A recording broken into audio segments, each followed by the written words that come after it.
Benvinguts al Freaky Online càpsula 422. Ens anem a Panini i ens anem a Not All Robots. Not All Robots, del guionista Mark Russell i dibuixos de Deodato Jr.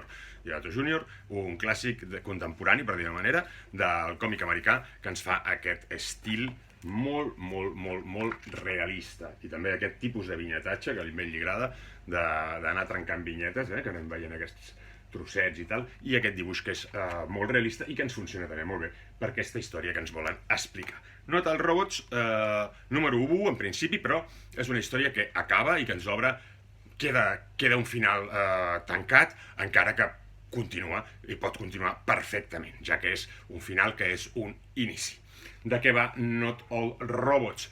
Una societat controlada, els humans hem destruït completament el planeta i els robots han agafat el poder.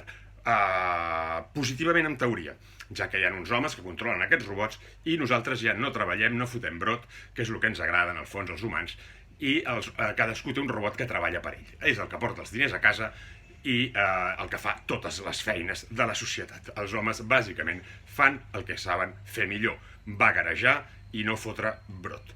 Això en el fons crea conflictes morals no només en els humans, sinó també en els robots. Aquests robots controlats per una cúspide de científics que són els que van fer aquest gran canvi, aquests humans que són els multimilionaris de tot el planeta, doncs també decideixen que té que haver-hi un canvi perquè comença a haver-hi aquesta desconfiança amb aquests robots i comencen a crear una nova generació d'androides més empàtics i més semblants als humans.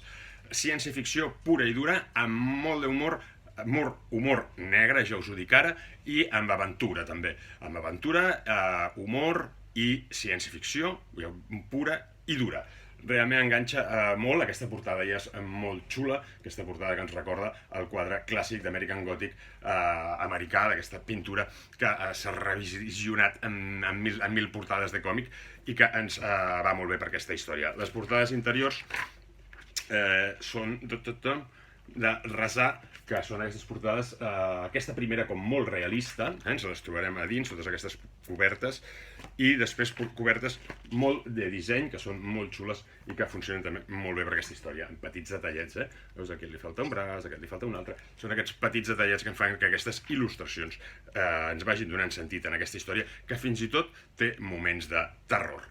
Not All Robots, primer volum, comença i acaba la història, nova proposta pels amants del còmic de ciència-ficció. Salut i a llegir còmics.